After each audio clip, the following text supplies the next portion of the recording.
Hello, welcome to my computer class. நான் உங்கள் ரகுணா நாகராஜ். நம்ம இன்றைக்கி பார்க்க போகிறது ஸ்டைலு. இதில் பார்த்திங்கன்னா இந்த ஏபிசிடின்னு போட்டிருக்கு இல்லைங்களா, இதில் normal, heading 1, heading 2, heading 3, heading 4, heading 5, 6, 7, 8, 9, அப்புறம் title, table, intense, subsite, hours, URL, address to, phone, subtitle, no space. அது இப்படி இருக்கு இல்லைங்களா. இது ஒன்று நீங்கள் ஒரு எழுத்து வைக்கும்போது அது ஒன்றுக்கும் அதில் என்ன சேஞ்சஸ் கொடுத்துருக்காங்க, அதாவது சென்டர் பாயிண்டில் இருக்கணுமா, லெஃப்டில் இருக்கணுமா, ரைட்டில் இருக்கணுமா, கேபிட்டலில் இருக்கணும், அதுக்கப்புறம் கலரில் இருக்கணும் அப்படின்னு அவங்களே ஒரு ஸ்டாண்டர்டான ஃபார்மெட் ரெடி பண்ணி வச்சுருக்காங்க. நமக்கு இந்த ஃபார்மெட் வேணும் அப்படின்னா நம்ம அதை கொடுத்துக்கலாம்.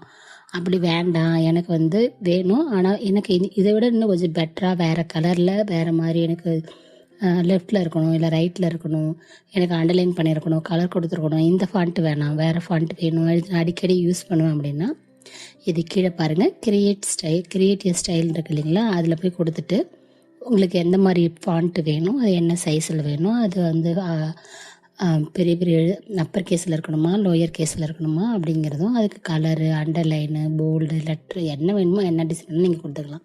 அதுக்கு தான் கிரியேட் ஸ்டைல். இப்போ நம்ம நிறைய பண்ணிட்டோம், திடீர்னு ஒரு சிலதுக்கு மட்டும் எனக்கு வேண்டாம், இது வேண்டாம், நார்மலாக இருந்தால் நல்லாயிருக்கும் அப்படின்னு தோணுச்சுன்னா இதில் கிளியர் ஃபார்மேட்டிங் இருக்குது பாருங்கள், அதை கொடுத்தீங்கன்னா நம்ம என்ன ஸ்டைல்ஸ் கொடுத்துருந்தாலும் அது கிளியர் ஃபார்மேட்டிங்கில் போயிட்டு நார்மல் ஸ்டேஜாக வந்துடும். இதில் இப்போ நீங்கள் அப்ளை ஸ்டைல் கொடுத்தீங்கன்னா இதில் என்னென்ன ஸ்டைல் இருக்கோ அது எல்லாமே லிஸ்ட்டில் வரும். அதில் உங்களுக்கு எது வேணுமோ அந்த ஸ்டைல்ஸை நீங்கள் அப்படியே வேர்ட்ஸை செலக்ட் பண்ணி அந்த ஸ்டைல்ஸை கொடுத்தீங்கன்னா அந்த வேர்ட்ஸோ பேராகிராஃபோ பேஜஸ் ஃபுல்லாகவோ இல்லை ஒரு 2 பேஜ் 3 பேஜ் எதுவாக இருந்தாலும் நீங்கள் செலக்ட் பண்ணிக்கிட்டு இந்த ஸ்டைல்ஸ் எது வேணுமோ அதை நீங்கள் அப்ளை பண்ணிக்கலாம். அடுத்து நம்ம பார்க்க போகிறது ஃபைண்ட் ரீப்ளேஸுங்கிறது பார்த்திங்கன்னா ஒரு எழுத்தை நம்ம தேடுறது. இப்போ நான் ஒரு 5-6 பேஜ் வச்சுருக்கிறேன், எனக்கு அதில் இந்த ஒரு ஒரு கம்ப்யூட்டர் கிளாஸ் அப்படிங்கிற அந்த ஒரு வார்த்தையை மட்டும் நம்ம எங்கே போய் தேடுக்கிறது அப்படின்னு தெரியாமல் நம்ம போயிட்டு எல்லா பேஜிலும் தேட முடியாது இல்லையா. அப்போ என்ன பண்ணலான்னா ஃபைண்டுங்கிற வார்த்தை மூலமாக நமக்கு எந்த வார்த்தை வேணுமோ அந்த வார்த்தையை மட்டும் நம்ம கண்டுபிடிக்கிறதுக்கு தான் ஃபைண்டுங்கிறதே கண்டுபிடிக்கிறதுக்கு தான். அதில் அப்புறம் அதுக்கப்புறம் ரீப்ளேஸ் இருக்குது. ரீப்ளேஸுங்கிறது பார்த்திங்கன்னா ஒரு எழுத்துக்கு பதிலாக இன்னொரு எழுத்தை கொடுக்கறது. எனக்கு கம்ப்யூட்டர் கிளாஸுன்னு இருக்குது, அதுக்கு பதிலாக ரகுணா கிளாஸுன்னு கொடுக்கணும்.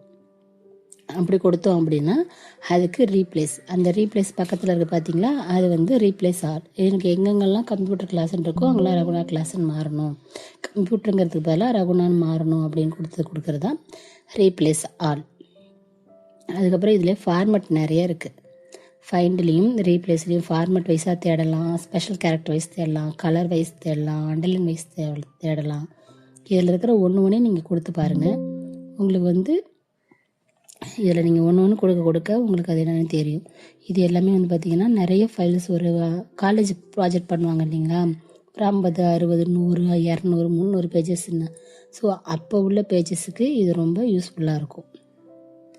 இந்த ஃபைண்டு ரீப்ளேஸும் உங்களுக்கு அவ்வளோ ஹெல்ப்ஃபுல்லாக இருக்கும். அதுக்கு தான் அந்த ஃபைண்டு ரீப்ளேஸ் எல்லாமே உங்களுக்கு நமக்கு பயன்படுறது. இதில் இருக்கிற ஒவ்வொரு கீயுமே பார்த்திங்கன்னா நீங்கள் யூஸ் பண்ணி பார்க்க உங்களுக்கு இது என்ன ஏதுன்னு தெரியும். இதில் பார்த்திங்கன்னா ஃபார்மேட்டுக்குள்ளே போனீங்கன்னா ஃபாண்ட்டு, அந்த நம்ம ஃபாண்ட்டில் பார்த்தோம் இல்லைங்களா, ஃபாண்ட்டு, ஸ்டைலு, சைஸு, சாப்ஸ்டிக்கு, ஹிடன், ஆல் கேப்ஸ், அந்த பேஜ் ஓப்பன் ஆகிடும். இதில் போய்ட்டு நீங்கள் கொஞ்சம் கோல்டு தான் ஃபாண்ட்டோட ஸ்டைலு, அதோட சைஸு, என்ன ஃபாண்ட் வேணும், என்ன கலரில் வேணும், அண்டர்லைன் வேணும், எல்லாமே கொடுத்துக்கலாம். அதை கொடுத்துட்டு அதையும் தேடலாம். எனக்கு இந்த ரெட் கலரில் இருக்கிற வார்த்தையெல்லாம் கண்டுபிடிச்சி கொடுங்க, க்ரீன் கலரில் இருக்கிற வார்த்தையெல்லாம் கண்டுபிடிச்சி கொடுங்க, அண்டர்லைன் போட்டிருக்க வார்த்தையை கண்டுபிடிச்சி கொடுங்க. அந்த மாதிரி ரீப்ளேஸும் அதே தான். இப்போ எனக்கு காமனாக ஒரே சிங்கிள் கலரில் இருக்குது, அது எனக்கு டபுள் கலரில் ஒரு கலரில் வேணும், அண்டர்லைன் வேணும், அது சப்ஸ்டிக் போட்டிருக்கணும் அப்படிங்கிற மாதிரி கூட நம்ம அந்த ரீப்ளேஸில் கொடுத்துட்டு ரீப்ளேஸ் ஆல் கொடுத்தோம் அப்படின்னா அது ஏற்ற மாதிரி எல்லாமே மாறிக்கும். அதுதான் ரீப்ளேஸ். ஓகேங்களா. இப்போ நம்ம எடிட் மெனுவில் ஃபைண்டும் ரீப்ளேஸும் பார்த்துருக்கோம். அடுத்து நம்ம பார்க்க போகிறது பார்த்திங்கன்னா செலக்ட்.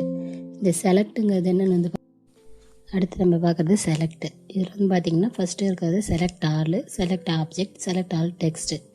செலெக்ஷன் பார்த்துட்டு இல்லைங்களா? இப்போ செலக்ட் ஆலில் பார்த்தீங்கன்னா நீங்கள் கொடுத்தீங்கன்னா மொத்த பேஜஸில் என்னென்ன இருக்கோ எல்லாத்தையும் செலக்ட் பண்ணிவிடும். ஓகேங்களா? அடுத்து வந்து பார்த்திங்கன்னா செலக்ட் ஆப்ஜெக்ட். ஆப்ஜெக்ட் கொடுத்திங்கன்னா இதில் இருக்கிற பிக்சரு, லோகோ, சிம்பிள் இதை மட்டும் செலக்ட் பண்ணணும். அதுக்கப்புறம் உள்ளது select all text with similar formatting. எந்த ஃபார்மேட்டில் இருந்தாலும் எல்லா டெக்ஸ்ட்டையும் செலக்ட் பண்ணணும். கீழே இருக்கிறது செலெக்ஷன் பேன்.